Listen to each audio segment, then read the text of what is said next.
Hello, everybody. This is Emmy After Dark, and we are talking mysterious or mystery disappearances and murders.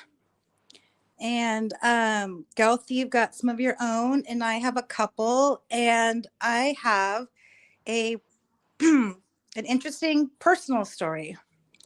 So this involves my dad and my half sister. So the background of this story is my dad basically married his high school sweetheart, and he went into the Navy and then he got out of the Navy all for her. And then, they started a family. And according to him, she started spending significant amount of time outside of the home and in towns that were hours away.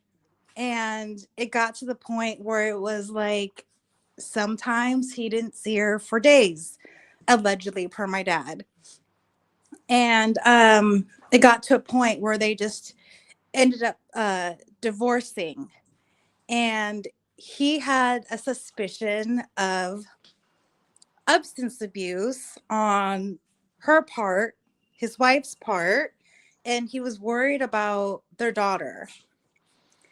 And there was such concern that it turns out my dad went to seek help um, through his parents, and his mom was a US citizen, and then his dad had dual citizenship between the US and Mexico. And so they ended up trying or attempting to forge documents to take his daughter to Mexico. And there was a time crunch because I guess there was a certain time that she was coming to take her daughter. And I'm not sure the exact story that, like, I think she came like an hour earlier before the documents came. And if the documents were late 1 hour, but something happened, and my dad had to turn over his daughter to his now ex-wife. And he said to me that he was like, oh, I just knew I was never going to see her again.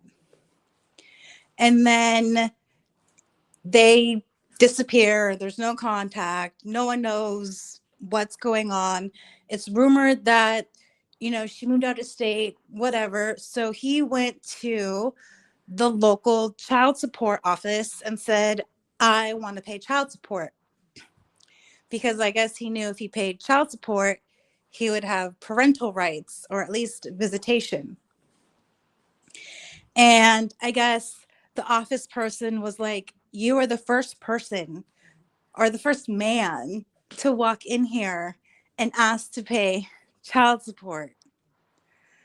And, he said, well, I just want to have a relationship with my daughter. And I guess they could never find the mother. And then from what my mother says, she says that my dad just continued to search throughout my whole childhood. And he even reached out to Unsolved Mysteries to see if they could help him. I believe there was talk about like hiring a private investigator, but really like nothing panned out.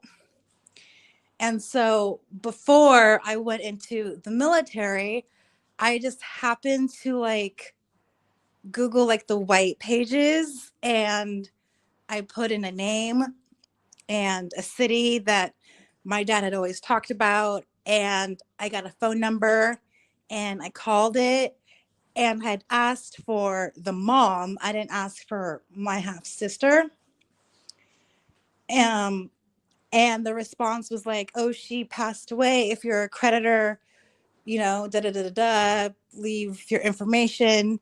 And then, I didn't say anything. And I told my dad that I called this number because I thought that maybe we could like track her down before I left. And that didn't pan out either.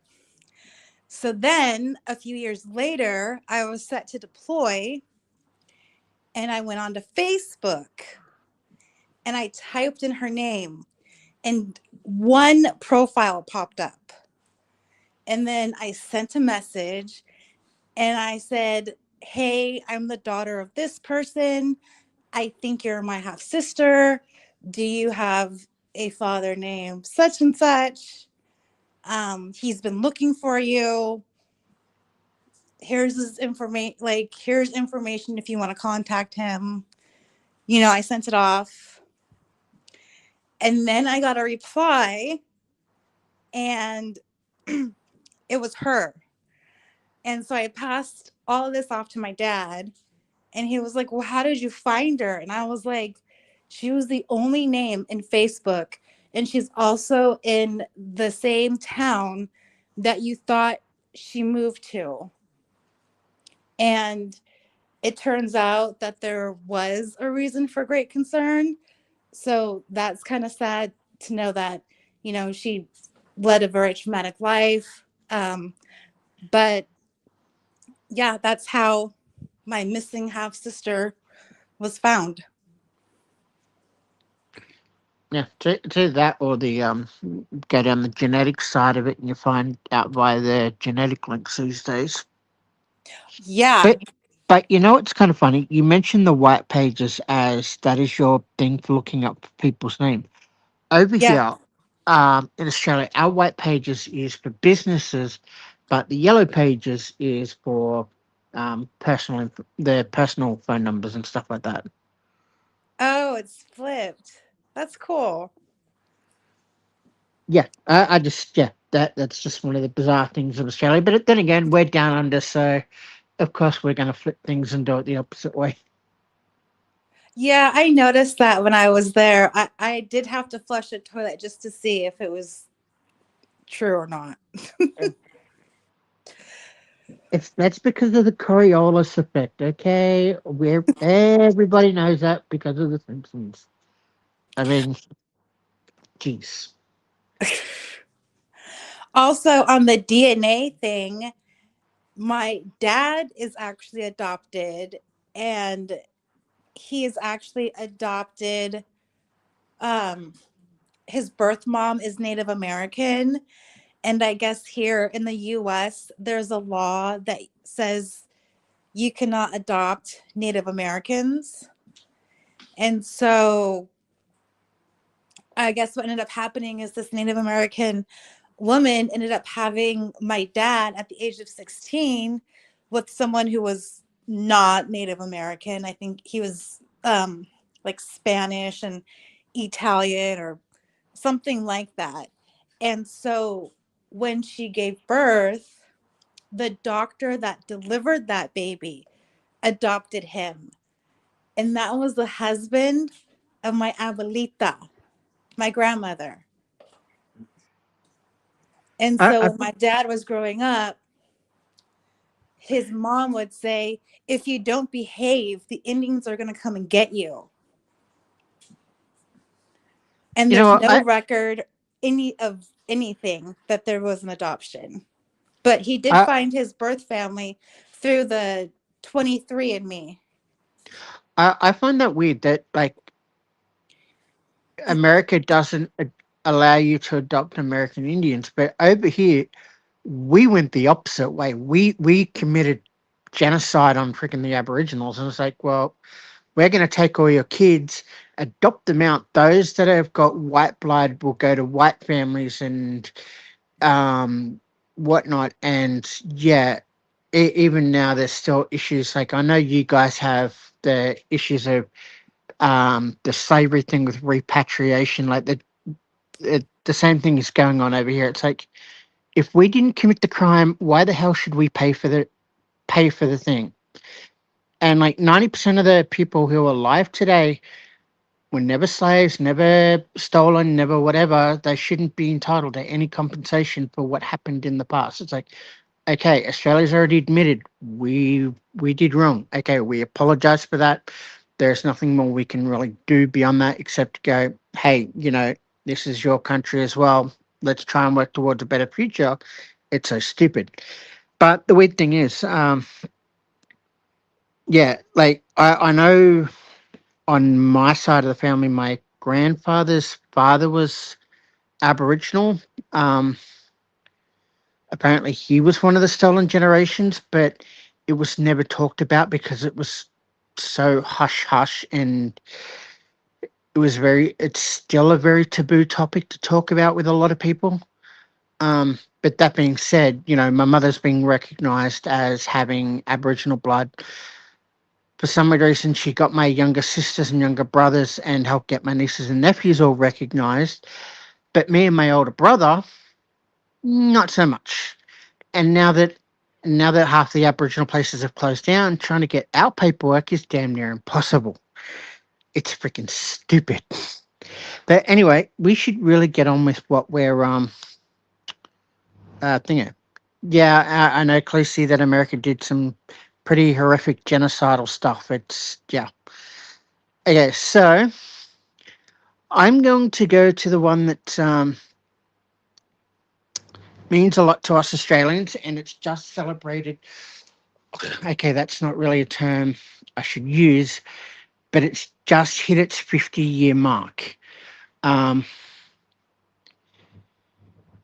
it hit its 50-year mark on the day that we celebrate Australia Day, which is the founding of our nation.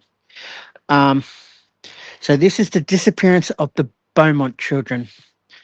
And like that other case I mentioned the other day, this is one that's in the national psyche that won't go away. Um, I'll give you an update on it at the end. So Jane Nater Beaumont, born on the 10th of September in 1956. Anna Kathleen Beaumont, born on 11th of November 1958. And Grant Ellis Beaumont, born on the 12th of July 1961. Collectively referred to as the Beaumont children, were three Australian siblings who disappeared from Glenelg Beach near Adelaide, South Australia, on 26th of January 1966 in a suspected abduction and murder. Um, so they've now been missing for 60 odd years.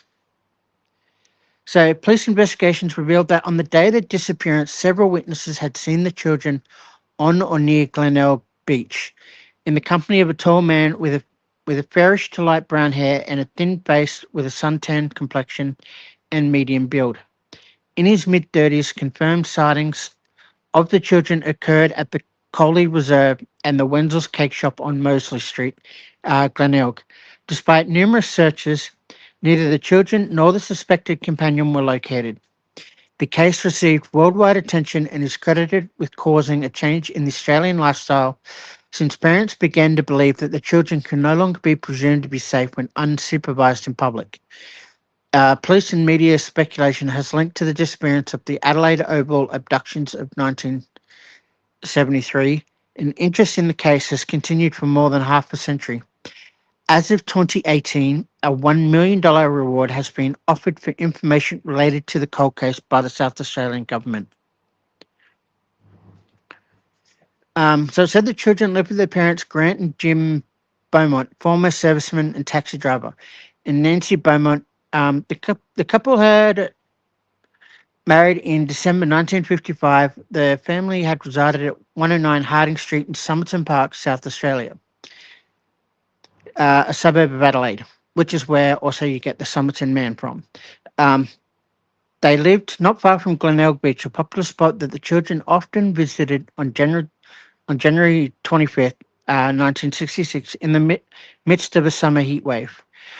Jim dropped the children off at Glenelg Beach before heading off on a 3-day sales trip to Snowtown, which is also interesting because we have the bodies in the barrels, which is going to be a different case later on. Probably not today, though. On the morning of January 26th, the children asked their mother if they could visit Glenelg Beach again. As it was too hot to walk, they took a 5-minute bus journey from their home to the beach.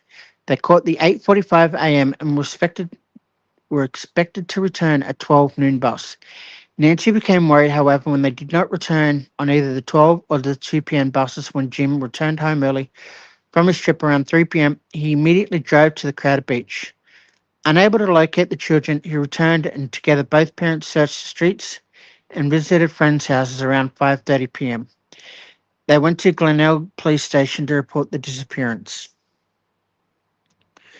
Police quickly organised a search of the Glenelg Beach and adjacent areas, based on the assumption that the Beaumont children were nearby and simply lost track of time.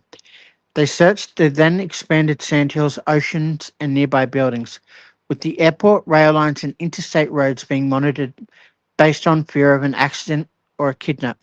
Within 24 hours, the entire nation was aware of the case. Within 3 days, on January 29, the Adelaide Sunday Mail led with the headline, "Sex Crime Now Feared," highlighting the rapidly evolving fear that the children had been abducted and murdered by a sex offender. Despite this, the initial reward was only 250. Um, they've got the pound symbol there, so I assume they were still operating on pounds back then. Uh, Padawalonga Boat Haven was drained on January 29 after a woman told police that she had spoken with three children who were similar in description to the Beaumont children near the haven at 7 p.m. on the day of the disappearance. Police cadets and members of the emergency operations group searched the area but found nothing. The prime suspect, the police were investigating the case. They found several witnesses who had seen the Beaumont children in Coley Reserve near Glenelg Beach. Um, in the in the company of the tall man with fair to light brown hair and thin face in his mid-30s, the man had a suntan complexion and thin to athletic build and was wearing swimming trunks. The children were playing with him and appeared to be relaxed and enjoying themselves. The man also approached one of the witnesses, asking anyone if they'd been near the children's belongings as their money was missing. They went off to change while the children waited for him. The group were then seen walking together from the beach sometime later.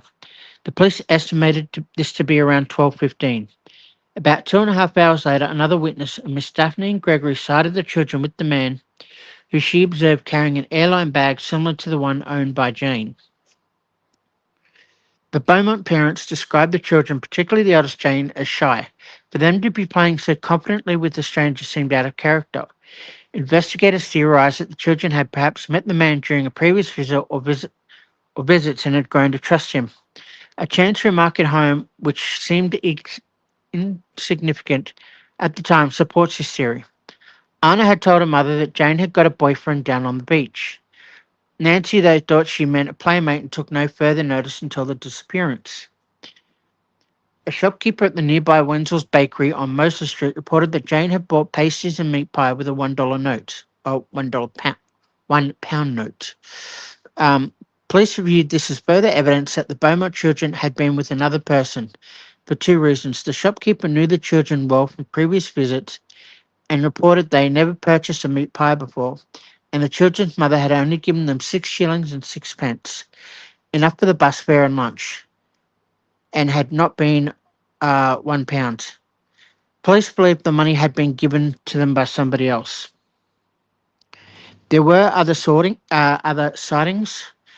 of the children supposedly walking alone at 2:55 away from the beach along Jetty Road in the general direction of the home. The witness, a postman, knew the children well, and his statement was regarded as reliable. He said the children were holding hands and laughing in the main street. Police could not determine why the reliable children, already 1 hour late, were strolling alone and seemingly unconcerned. The postman contacted police 2 days after his initial statement, said he thought he saw them in the morning, not in the afternoon as he'd previously said. Other reported sightings of the children continued for about a year and a half after the disappearance. The Beaumont. This is why I'm glad this case didn't take on in today's society, in today's thing, especially with that psychic TikToker just getting hit for a $10 million B, this one would be just as bad. The Beaumont case had attracted international attention on the 8th of November 1966. Gerard Crosset, a Dutch psychic, was brought to Australia to assist in the search, which caused a furore in the press. Crosset's efforts proved unsuccessful, with his story changing day to day and offering no clues. He identified a spot at a warehouse near the children's home in which he believed their bodies had been buried, and inside the remains of an old brick kiln. The property owners, who were reluctant to excavate based only on a psychic's claim, soon bowed to the public pressure publicly after publicity helped raise $40,000 to have the building demolished. No remains or any evidence tied to the members of the Beaumont family were found. In 1996, the building identified by Crosset was undergoing partial demolition, and the owners allowed a full search of the site. Once again, no trace found of the children. They had actually just recently done another search at another property, if I remember correctly. After 2 years, the disappearance, the Beaumont parents received two letters, one supposedly written by Jane and another by a man who said he was keeping the children. The envelope showed a postmark of Dandenong, Victoria. The brief notes described a relatively pleasant existence and referred to the man who was keeping them. Police believed at the time the letters were quite likely to have been authentic after comparing them with others written by Jane. The letter from the man said that he had appointed himself guardian of the children and was willing to hand them back over to their parents. In the letter, a meeting place was nominated. The Beaumont parents, followed by a detective, drove to the designated place, but nobody appeared. Sometime later, a third letter arrived, also purported to be from Jane, stating the man had realized a disguised detective was present, and he decided to keep the children because the Beaumonts had betrayed his trust. There were no further letters, and in 1992, a new forensics examination of the letters showed they were a hoax. Fingerprint technology had improved, and the author was identified as a 41-year-old man who had been a teenager at the time and had written the letters as a joke. Because of the time that had lapsed, he was not charged with any offence. One possible suspect was a Bevan Spencer von Eminem. Um, he was sentenced to life imprisonment in 1984 for murdering Richard Kelvin, the teenage son of Adelaide reader Rob Kelvin. Police and prosecutors publicly stated their belief that Von Eminem had accomplices and was possibly involved in additional murders. At the time, police came to suspect his involvement in the Beaumont disappearance, as well as owing to his resemblance and descriptions to the identikits of the unidentified suspect from 1966. No accomplices were ever charged, and Von Eminem has refused to cooperate with investigators about his possible connection with other murders. During the investigation, Von Eminem police heard from an informant identified only as Mr. B. He related that an alleged conversation in which Von Eminem boasted of having taken three children from a beach several years earlier, and he said he'd taken them home to conduct experiments. According to Mr. B's account, Von Eminem claimed to have performed brilliant surgery on each of the children and had connected them up. One of the children had supposedly died during the procedure, so he killed the other two and dumped their bodies in bushland south of Adelaide. Mr. B also claimed that Von Eminem had implicated himself in the Adelaide Oval abductions from 1973, and like the Beaumont case, Von Eminem matches the description of the main suspect in the Oval case. According to the Adelaide Police Detective Bob O'Brien, Mr. B had given important information during the investigation into the Kelvin murder and was regarded as a generally reliable source. However, police reception of the alleged confession was mixed. There was enough plausible detail to warrant further research, yet other details relayed by Mr. B did not fit known facts about the Beaumont case and was regarded with skepticism. As of 2014, Von Eminem had not been ruled out as a suspect. Mr. B's reference to alleged surgical experimentation corresponded with the coroner's reports on several of Von Eminem's alleged murder victims.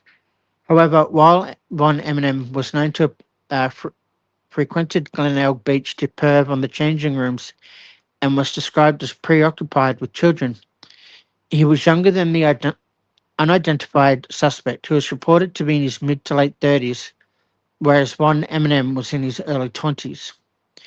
The Beaumont children were also younger than Richard Calvin or the other young men Von Eminem is believed to have targeted, who were in their teens or 20s. Such disparities in the modus operandi of a serial killer are unusual but not unheard of. Investigations into both the Beaumont disappearance and the Adelaide abductions remain officially open, and in 1989, Von Eminem was identified as a suspect in police in a confidential police report. In August 2007, it was reported that the police were examining archival footage from the original Beaumont search, shot by Channel 7, that shows a young man resembling Von Eminem among the onlookers. The report is said that the police were also calling for information to establish the man's identity. Um, there is a second guy. I think there's a couple actually. Arthur Stanley Brown. Uh, he was Arthur Stanley Brown was charged with the 1998 murders of the sisters Judith and Susan McKay in Townsville, Queensland. The sisters had disappeared on their way to school on August 26, 1970, and were found strangled several days later in a dry creek bed. Brown's trial, scheduled for July 2000, was delayed after his lawyer applied for a Section 613 verdict, which is unfit to be tried from the jury. Brown was never retried as he was found to have dementia and Alzheimer's. He did die in 2002. Similar to Von Eminem, Brown bore a striking similarity to descriptions and identikits of the suspect for both the Beaumont and Oval cases. A search for a connection to the Beaumont children was unsuccessful, as no employment records existed that could shed light on Brown's movements at the time of the disappearance. Some of the records were believed to have been lost in the 1974 Brisbane flood. It is also possible that Brown, who had unrestricted access to government buildings, may have destroyed his own files. I'm not sure how the hell that would have happened. Although there's no proof that he ever visited Adelaide, a witness recalls having a conversation with Brown in which he mentioned having seen the Adelaide Festival Centre nearing completion, which would have placed him in the city shortly before the Oval abductions of August 25th, 1973. However, no evidence has been found to connect Brown with being in Adelaide in 1966. Brown was aged 53 at the time of the Beaumont children disappearance, which does not match the description of the suspect seen with the children, who was reported being in his 30s.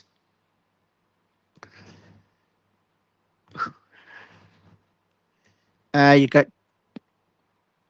James Ryan O'Neill. You good, Emmy? Yeah, I'm good. Okay, cool. So James Ryan O'Neill, who was sentenced to life imprisonment for the 1975 murder of a 9-year-old boy in Tasmania, has been reported to have previously told several acquaintances that he was responsible for the Beaumont disappearance. In 2006, O'Neill lost an injunction in the High Court of Australia to stop the broadcast of the ABC documentary The Fisherman, which attempted to link him to the case. Former Victorian Detective Gordon Davies spent 3 years speaking with O'Neill to win his confidence before filming him for The Fisherman. David said that although there was no evidence to link O'Neill to the Beaumont case, he was persuaded that O'Neill was to blame. I asked him about the Beaumonts and he said, "I couldn't have done it. I was in Melbourne at the time." That is not a denial. Later asked again if he'd murdered the children, O'Neill replied, "Look, on legal advice, I'm not going to say where I was or what when I was there." Although O'Neill claims never to have visited Adelaide, his work in the opal industry at the time required that he frequently visited Cuba Pedy. which would have required him to pass through the city. Davey also suspected O'Neill was involved in the Adelaide Oval disappearances, but they've since discounted him as a suspect. Uh, Derek Ernest Percy was a convicted child murderer and Victoria's then longest serving prisoner. Was suggested in 2007 article in Melbourne's The Age newspaper as a suspect in the Beaumont case. The Age alleged that evidence gathered by cold case investigators pointed to Percy in a number of unsolved child murders, including the Beaumont case. His insanity plea in 1969 for the murder of Yvonne Toohey was at least partly based on his suffering a psychological condition that could prevent him from remembering the details of his actions. Percy was supposed to have indicated that he believed he might have killed the Beaumont children as he was in the area at the time, but had no recollection of actually doing so. On 30th of August 2007, Victoria Police successfully applied for permission to question Percy in relation to the Beaumont case. In 1966, Percy would have been 17 and therefore seems to have been too young to have been unidentified suspects seen with the children. It is also unknown whether Percy would have had access to a car at the time, while the unidentified subject is presumed by the commentators to have had access to one to facilitate a quick getaway, also for disposing of the children's bodies later. Percy was imprisoned from 1969 until his death in 2013, which means that he could not have been a suspect in the Adelaide Oval abductions, with whom many investigators believe to be connected to the Beaumont case. We've only got two more people left. So Alan Anthony Monroe.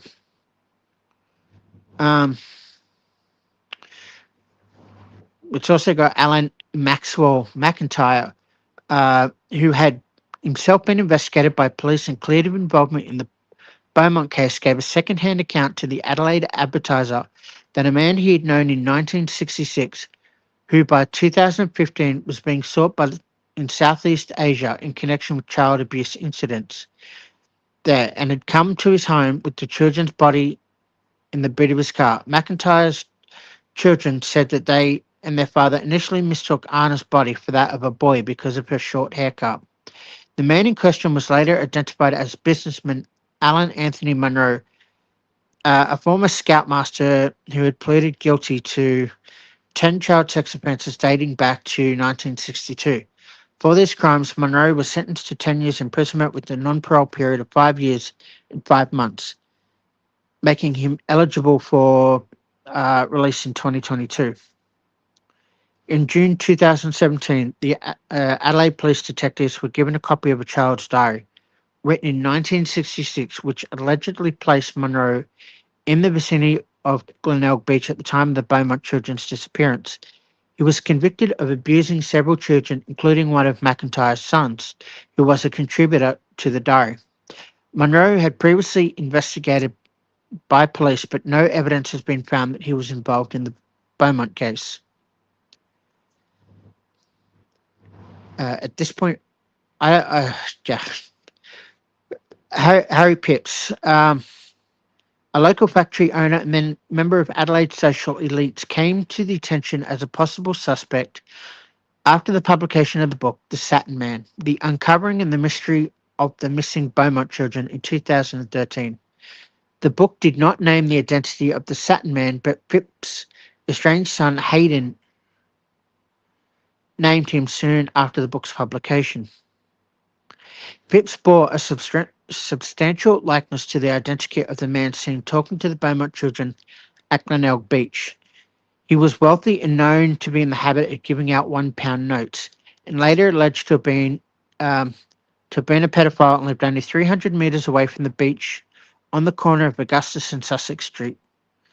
Hayden, who was 15 at the time of the disappearance, came forward to researchers in 2007 with a claim he had seen the children in his father's yard on January 26. Two other persons, youth at times, said they'd been paid by Phipps to dig a 2 by 1 by 2 metre hole in his factory yard that weekend for unstated reasons. So in November 2013, a 1 metre square section of a factory in North Plimpton, which had been owned by the Phipps, was excavated. A ground penetrating radar found one small anomaly which indicated movement or objects within the soil, but the dig found no additional evidence and the investigation into the site were closed. On January 22, 2018, Adelaide detectives announced they would return to the factory site and conduct further excavations after a private investigation sponsored by Channel 7 in Adelaide. The excavation took place on the 2nd of February 2018. It took 9 hours. Animal bones and general rubbish were found, but nothing related to the case. In 2025, based on new evidence, South Australian MP Frank Pangello organised a third privately funded excavation at the site. The week-long search did not find the remains of the children. Um, legacy.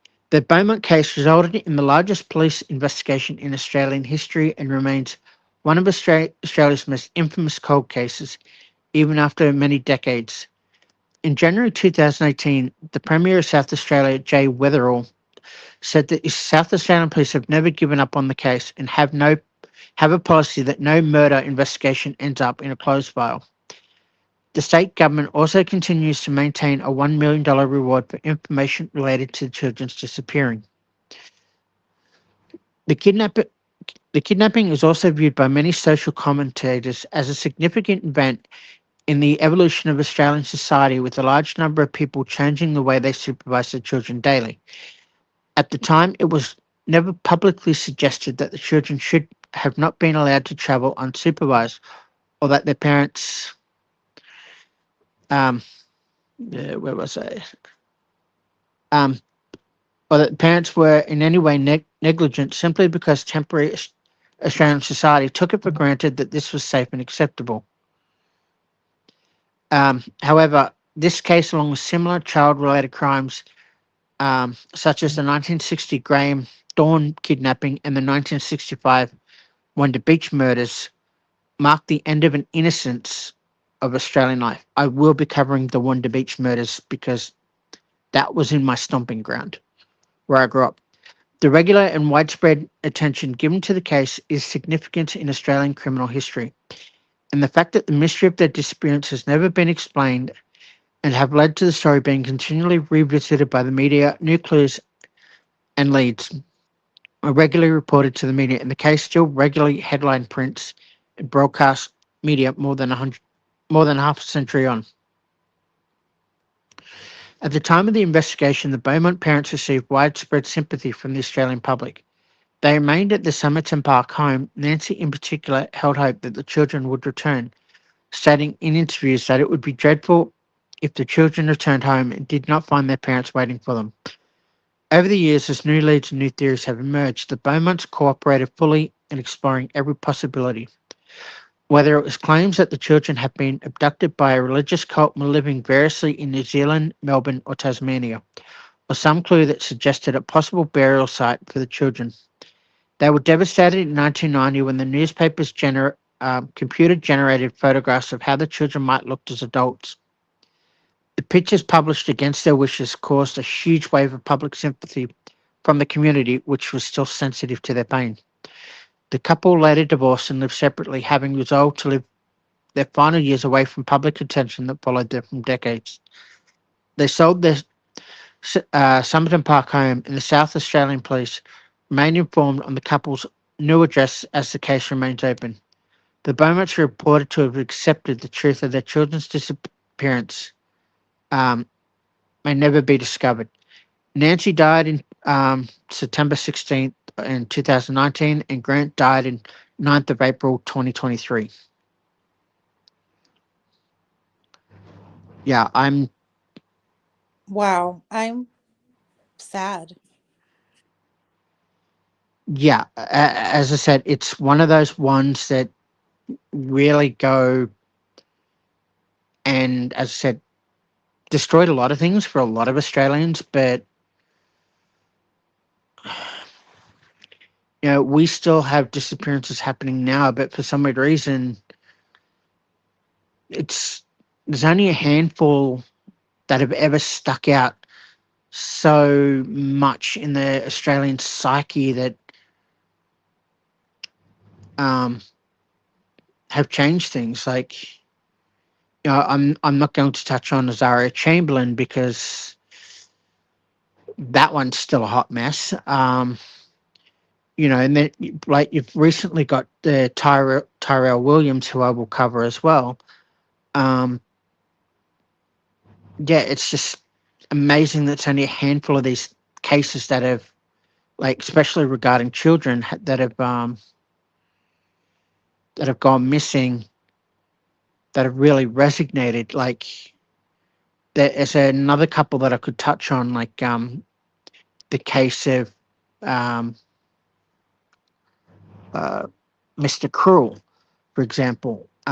If I went into that, that would shock the absolute living hell out of you. Like, that's never been solved, and the murders and stuff that went on with that. That's not as widely known to the Australian public as the Beaumont children or the Wonder Beach murders. So yeah, but all right, Amy, I will let you do one now, and then yeah, Okay. We have an interesting lake. Um, sorry. It's in Austin, Texas. The It's kind of interesting to me because there's a couple of like conspiracy theories, but it's been popping up in newspapers a lot. This is Lady Bird Lake, and it turns out there have been over 30 deaths associated with this lake since 2022. And it sparked a theory of the Rainy Street Ripper, a serial killer targeting young men. However, in 2025, a study by APD and Texas State University found no evidence of a serial killer. And they attribute the incidences to accidental drownings that are linked to intoxication, that's in proximity of downtown. So, says the high percentage of victims are males aged 20 to 40. Investigation findings, they included a review of nearly 200 cases since 2004, but it indicated no to very limited evidence of foul play. But that's a lot of people. um, they say a contributing factor to these deaths is the proximity of a steep, unlit banks to the nightlife combined with high alcohol consumption. So they're basically saying that, people are partying and then they're going down to the lake or into the lake, and there's like an underground like shelf. And so you go from like shallow to deep right away. And so they're contributing a lot of them to drownings. There's also another serial killer theory sparked by social media, and they linked it to the smiley face killer theory. Um, that's been disproven. That one. it has. Um, Yep. and Um, yeah, I think that's the most recent killer lake for you. yeah, I think Simon Whistler did a very good episode on it. Oh, really? Yep. So, do you think it's environment or do you think it's a serial killer? I think it's bizarre as hell, but I think it could be like misadventure more than anything.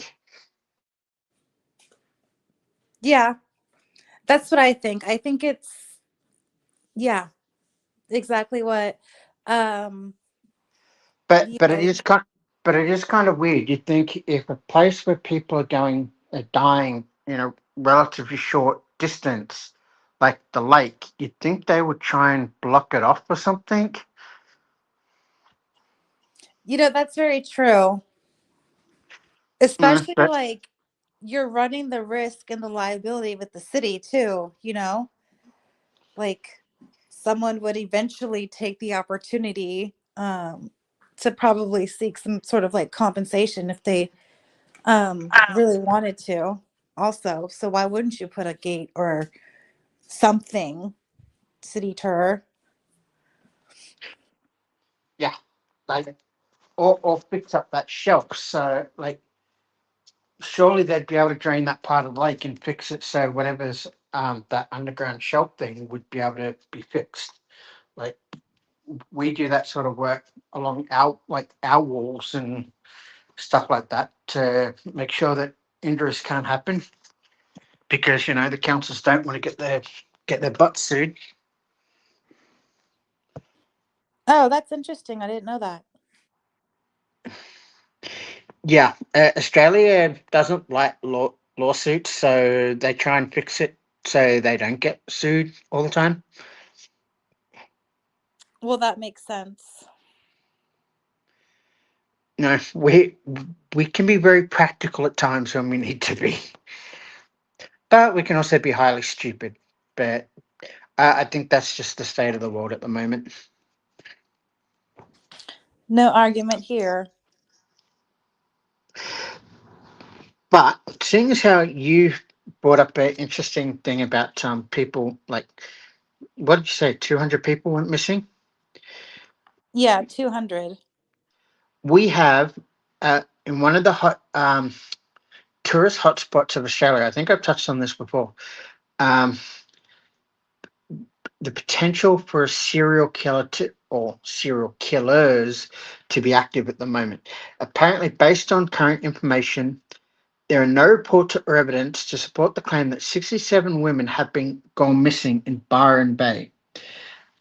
There's not much information in regarding that, but it just says as of March 2026, there's no major credible news reported regarding the 67 missing women in the Byron Bay. However, there have been historical disappearances, such as the cases linked to Ivan Milat or his nephew, I think it was, that was also killing people and taking him to the place where Ivan was. And yeah, they've been very, very quiet about the disappearance of all these women in Byron Bay at the moment, which is bizarre as hell.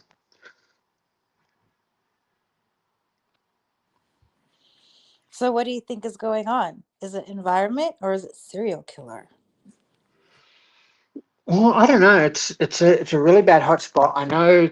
Just recently, they announced with one. Um, they're bringing back one Dutch tourist who murdered a lady. He's now facing charges of murder. Um, but yeah, I don't know. I'd have to see like who the women are. Are they tourists? Are they locals? Are they because locals are usually set in their ways, whereas tourists will go wherever, do whatever, and you don't know whether they're just moving on or yeah, it's kind of bizarre in that respect because like Byron Bay does get huge influx of tourists because they hold a big musical festival there. So is it related to that and like um all the stupidity that goes on there with the drug running and all that kind of stuff? We don't know because nobody's linking who these people are, when they disappeared, what time of the year they disappeared, and all that kind of stuff. So that one I'm really on the fence about. But I will now bring up the second or third most famous case of murdered kids in Australia. The Wonder Beach murders. As I said, I grew up in this area. Wonder Beach to me was the beach we would go swimming at. We would get on the train and buses and go out there like every couple of weekends, and it was a great place during summer because they had really good cheap shops there, and it was one of the better surfing and body surfing places on the planet, like for us.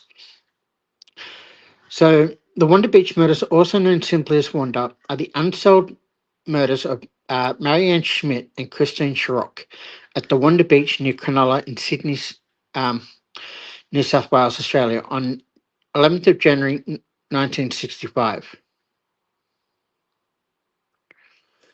The victims, both aged 15, were best friends and neighbours from a suburb of West Ryde, which is actually a couple by bus and train. You're looking at about two plus hours to travel because West Ryde is inland and more to the north. Um, the partially bodied burials were discovered the next day. The brutal nature of the slayings and the fact that it occurred on a deserted, windswept beach brought massive publicity to the case, and by April 1966, the police had interviewed some 7,000 people, making it the largest investigation in Australia's history. It remains one of the most infamous unsolved murder cases of the 1960s and New South Wales' oldest unsolved homicide case. So apparently they had their throat slashed, multiple stab wounds, and a blow to the back of the head. And yeah. So Well, that's Marion Schmidt, descriptive. I'm going off the Wikipedia thing. There are ones that are far more graphic than this, and I think I'll stick to the more safer version. So Marion Schmidt had arrived from in Melbourne, Victoria, with her family from West Germany in September 1958. At the time, the Schmidt family consisted of parents Helmut and Elizabeth, and Marianne and her siblings, Helmut Jr., Hans, Peter, Trixie, and Wolfgang. Another child, Norbert, was born the following year. After arriving in Australia, the Schmidt family lived in a migrant hostel at Unanderra, New South Wales. Unanderra, I believe, is on the south coast of New South Wales in some of the most picturesque country for New South Wales. Before settling in Temora, in 1963, Helmut Schmidt moved the family to the Sydney's area after being diagnosed with Hodgkin's disease and residing in a home in West Ryde. Helmut passed away the following year. Schmidt's next door neighbour was Christine Schrock, who lived there with her grandparents Jim and Jeanette Tagg. Schrock's father had died in 1953. Her mother, Beryl Schrock, remarried and was living in northwestern Sydney suburb of Seven Hills.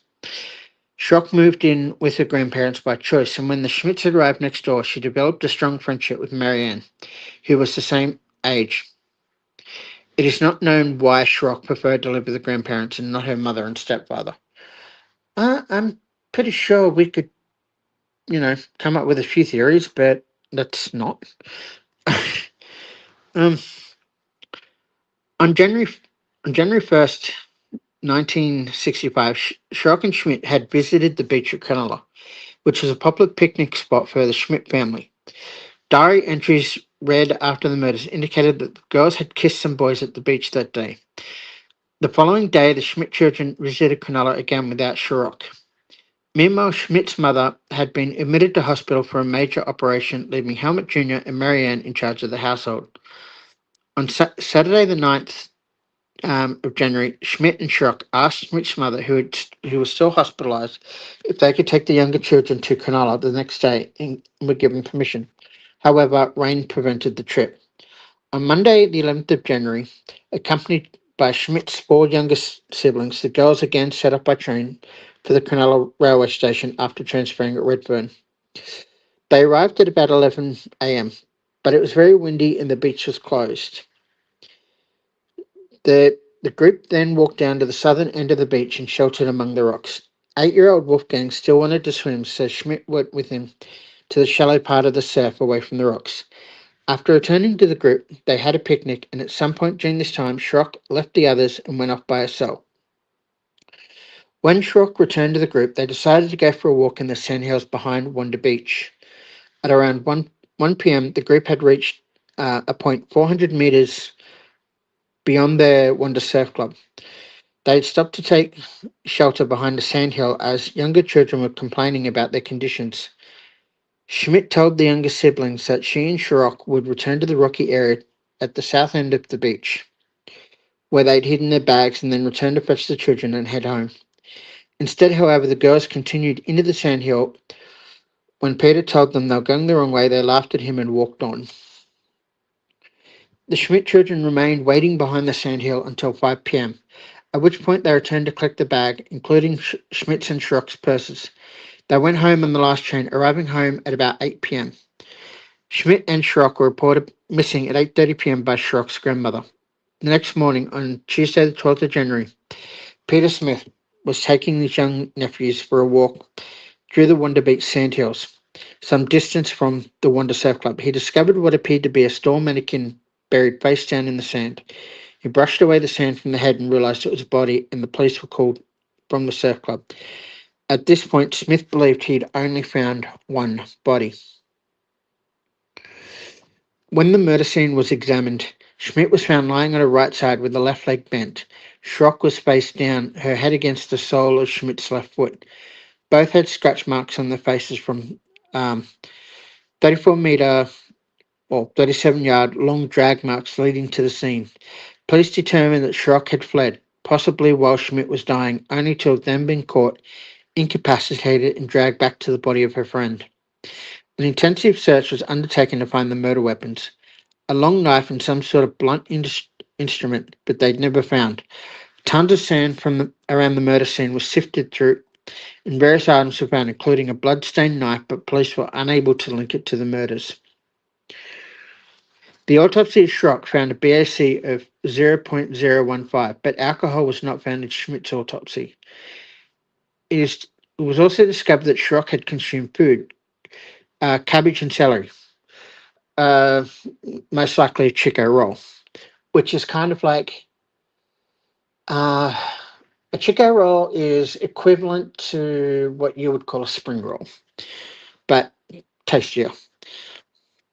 Usually fried in deep oil, in oil, and yeah, they're really nice.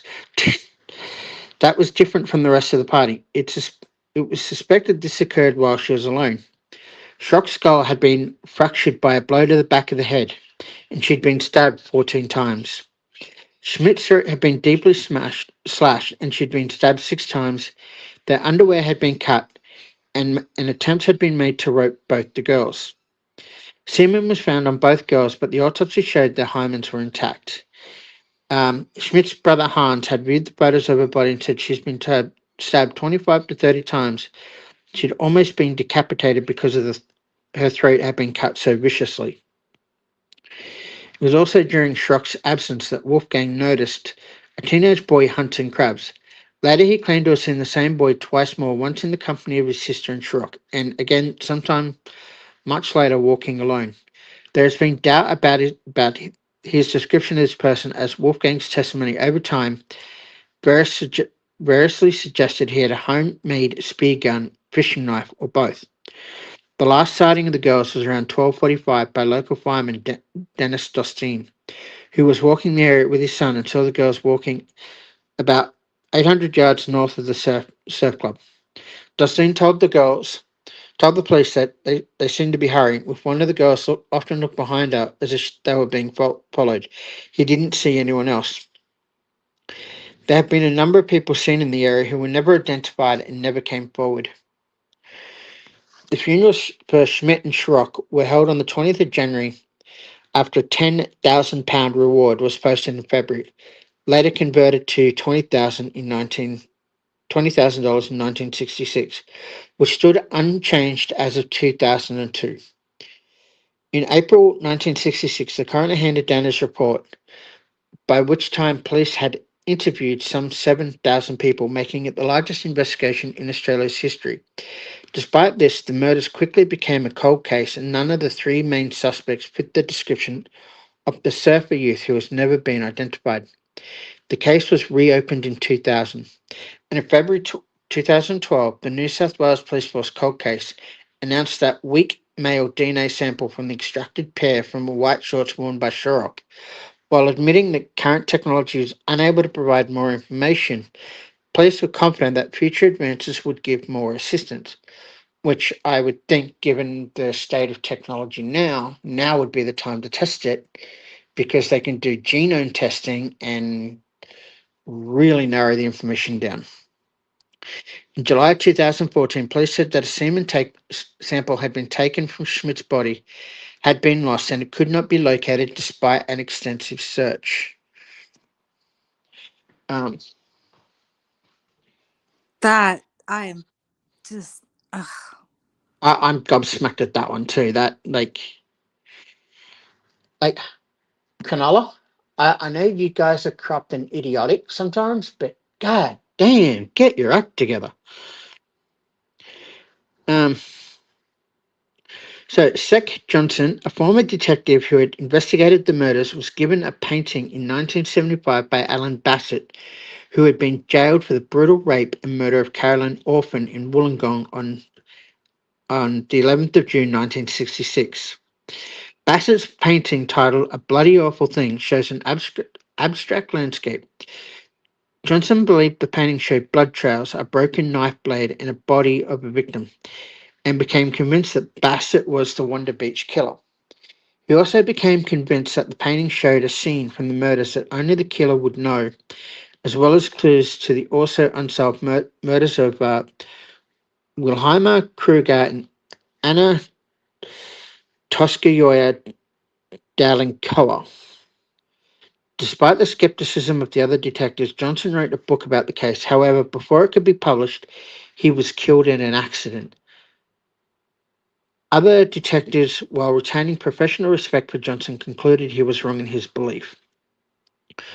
One person Johnson convinced, however, was Daily Mirror crime reporter Bill Jenkins, who repeated Johnson's claim in his ghostwritten memoirs As Crimes Go By. In a chapter devoted to the Wonder Beach murders, most of which is essentially a repeat of what was written in his earlier book, Crime Reporter, Jenkins mentions Bassett in his painting. Bassett, who was released from prison in 1995, commenced proceedings for defamation in the Supreme Court of New South Wales. The publisher pleaded defences of justification, Bassett being a convicted murderer, and the proceedings never went further. Well, good. And the since his release, Bassett has voluntarily given a DNA sample to clear his name. But whether or not he has been eliminated as a suspect in the Wonder Beach murders has yet to be publicised. A Hey, second gals. suspect, yep, Um, I gotta go. Oh my god. I gotta go real. Oh my gosh, stop. Yeah, no. Can we finish this up tomorrow? I'm so sorry. yeah, should be able to. That's fine. I'm guessing that's kiddos jumping in when they shouldn't be. That's fine. Yeah, yeah. Sorry. Yep. Okay, I gotta go. See you guys tomorrow. Bye. Bye.